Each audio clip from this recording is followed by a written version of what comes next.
And humble too. That's the best part. All right, we have an inspirational reading, and I'm taking it from 365 Science of Mind, A Year of Daily Wisdom from Ernest Holmes. And it's on page,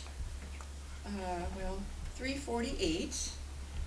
It's about power.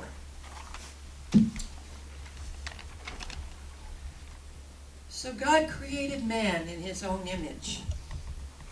And God blessed them, and God said unto them, replenish the earth, and subdue it, and have dominion over the fish of the sea, and over the fowl of the air, and over every living thing that moveth upon the earth.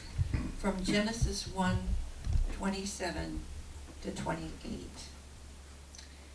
And Ernest Holmes says, it is because the Spirit of God is incarnated in us that we have dominion over the world of effects. This dominion is exercised in such degree as we sense its true meaning. It is written that we have dominion over evil, not that we have dominion in or through evil.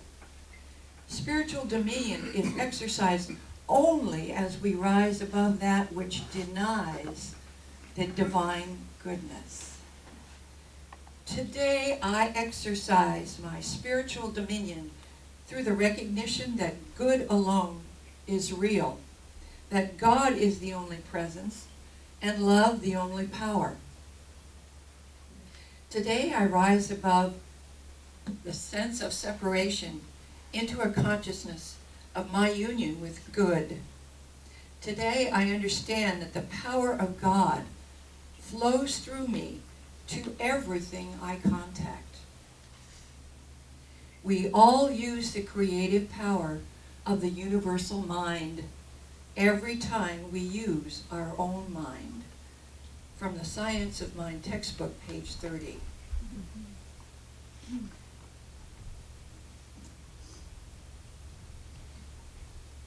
And now, our speaker today, who has been with the teaching of the Inner Christ since 1967, when they were located on Allen-Prather Street, who has given of herself in many different ways through teaching, healing, and lifting. And she is an assistant minister here at the Teaching of the Inner Christ. Please welcome Reverend Brigitte Heimers, speaking on awakening to the power of wisdom.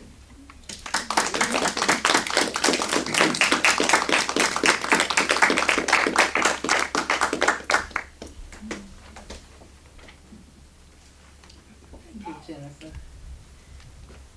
Good morning. Good morning. Well, I also have a few books here that I brought. And my talk.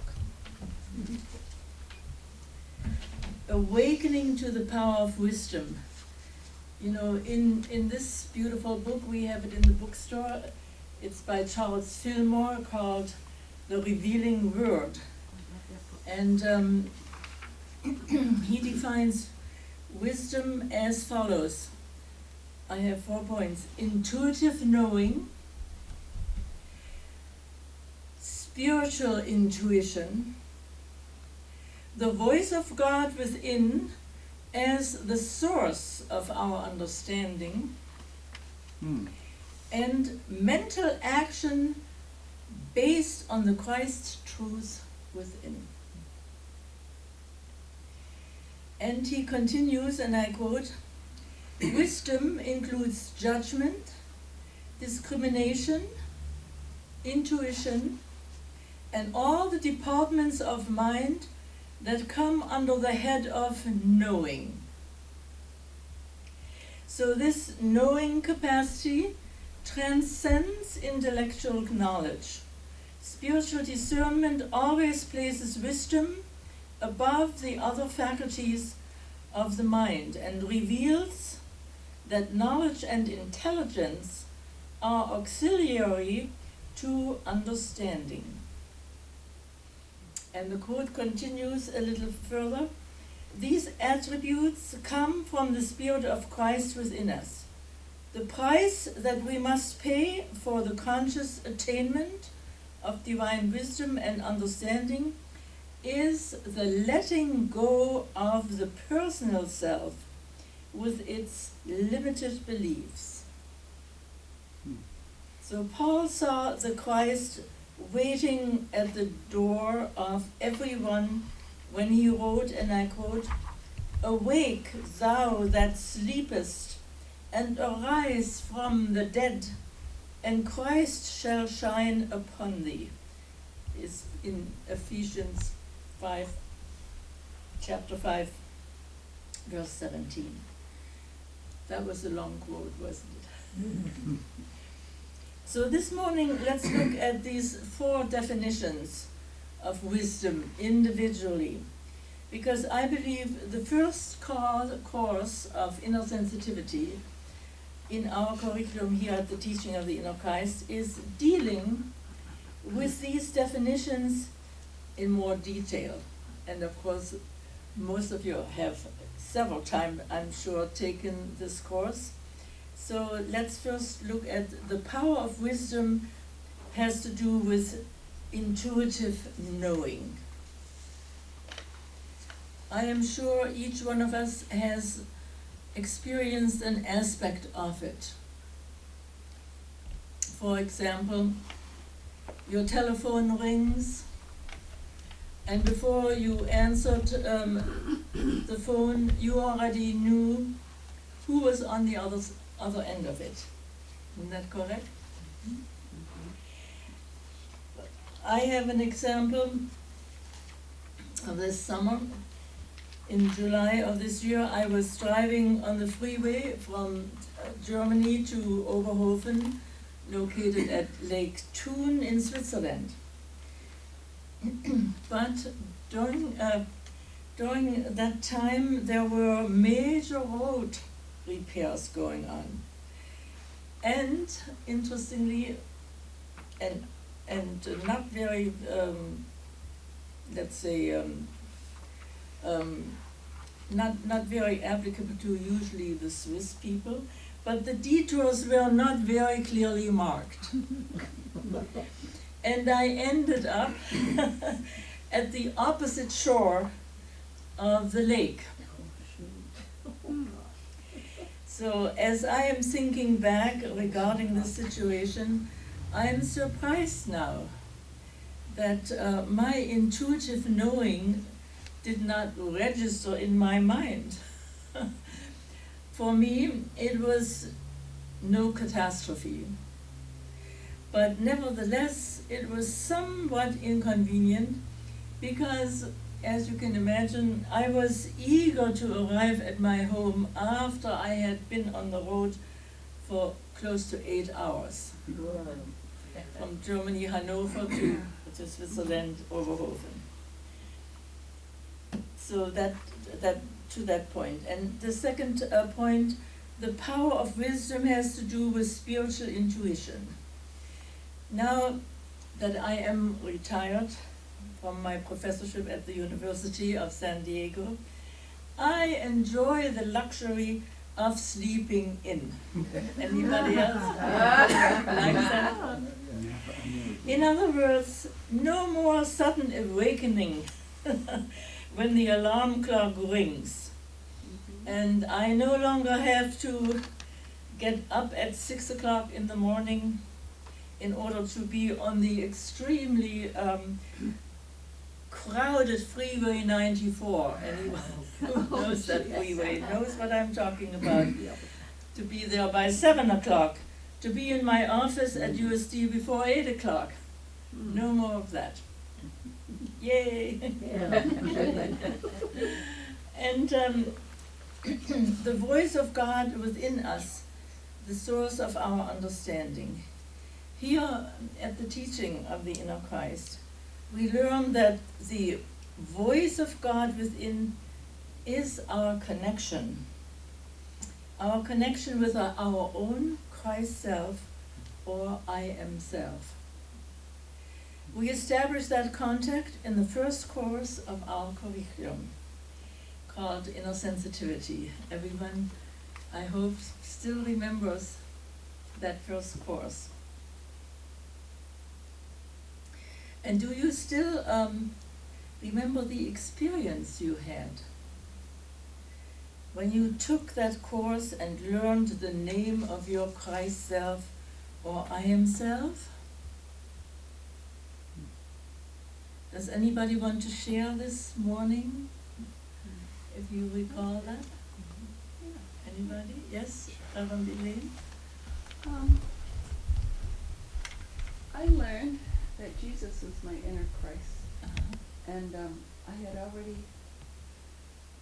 been somehow communicating with Jesus, but TIC defined it and for me and taught me how to listen, how to communicate with it better and develop that connection. Yeah. Yeah, I Thank remember you. that. And it was just, so that's what it is. Great. Anybody else wants to share? Yes, Oh. Anne? I'm taking it now with Jennifer, and it's like kind of like taking it for the first time because I've done it, but this time things are very clearly, there's a sense to it. I used to take these horrible math classes in engineering school, and we'd look at this stuff, and you couldn't figure it out. Oh, And technical. but technical stuff. But then, years later, you pick up the textbook and you go, oh, that's what they were talking about. So it took a while to sink in, but now it's just very, very strong, very good meditations, and clarity of signals, and some other signals that I thought, just amazing. And it works. So that's It very sure does. important. Yes. Thank you. Anybody else, Henry? Well, I was going to class with you in 84, 85, something like that. And I tried several times, because we have a meditation at the end of each class. And I got this little purple light, a little bit lighter than her shirt. And then I got the name Raj. And that was the first What one I name got. was it? R-A-J, Raj. R-A-J. And it was so peaceful and nice and strong feeling. It's great. And you still work with that I am self? Yeah. That's wonderful. Anybody else wants to share? Well, I remember this time rather vividly. It was in the 60s, as Jennifer already mentioned. And at that time, the teaching of the Inner Christ was located at 42nd Street. And the back of our present bulletin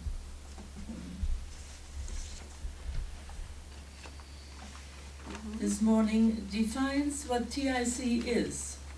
And among other things, I'm talking about this paragraph here. Among other things, TIC is non-denominational. Well, my background, coming from Germany, is totally different. I grew up evangelisch-lutherisch, which means eventual Lutheran. And the only other denomination I was familiar with was the Catholic denomination. So that was a big difference for me. And of course, it was also very new to me that you had a name. And maybe some of you had similar experiences than I did.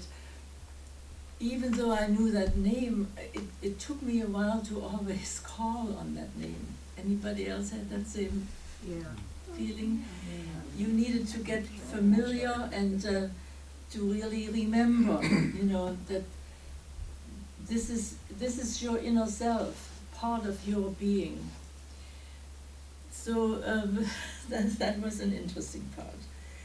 And then, you know, that fourth point that Charles Fillmore puts out, mental action based on the Christ truth within. Well, prior to coming to TIC, I was only familiar with meine innere Stimme, my inner voice. I did always, when I remembered it, call on that inner voice, but sometimes I ignored what that inner voice said, and I had to suffer the consequences. I'm sure this is a familiar situation for some of you as well. You know, it would say, don't cross the street here, and I did anyway, and then I found myself in the middle of this long crossing, and here were all these cars coming, or something like that. So, it basically speaking, it compares with Charles Fillmore's definition, mental action based on the Christ truth within. If we really always listen to what comes from our innermost being, we are on the right road, and we can rely on that. So now I would like to come back to the very first word of my title today, awakening. Webster's New World Dictionary defines awake as follows, and I quote, to rouse from sleep, to rouse from inactivity, to activate, to stir up, to call forth memories, and one point said, to become active. Does that ring a bell with you? You know, even though we have that connection to our I am self, if we are not calling on our I am self, or if we are ignoring the message that we may receive, it is not helping us. Have you made that experience? Sometimes it takes a while, and now, of course, you know, for all these years that I'm at the teaching of the inner Christ, there isn't a moment where I am actually not calling on my I am self. I feel when I get up in the morning, my first thing is to call my I am self. And then I do my prayer work, and I know that my I am self is there during the day in any moment. And it seems very secure, it seems very safe, and no big let's say, surprises are coming my way. Does anybody have a similar experience? So when we are connected with our I am self, it is like a safety blanket, let's put it that way. And so now it doesn't matter where I am, whether I'm in Europe, whether I'm here, whether I'm in my garden, I call upon my I am self at all times. If I see that, you know, a tree needs some help, that tree speaks to me, and I make sure that I take care of it. And I'm sure that most of you perhaps have the same experience. The more we call upon that I am self, the more this awakening to the power of wisdom is actually established. And so, in conclusion, let the power of wisdom always be active in our lives. That is the first thing we want to do in order to feel secure, to feel taken care of. So let the power of wisdom always be active in our lives. It's one thing to know it, but it's another thing to actually truly use it. Because it helps us to be better in control of our lives and of our affairs.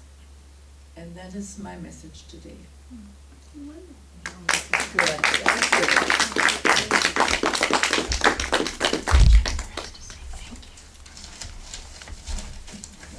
just put all of this away.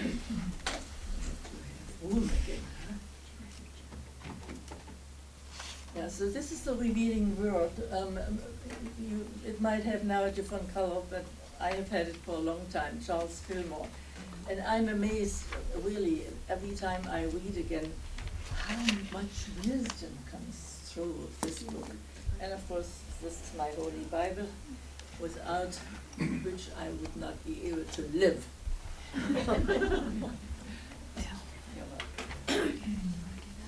Thank you, Reverend Brigitte.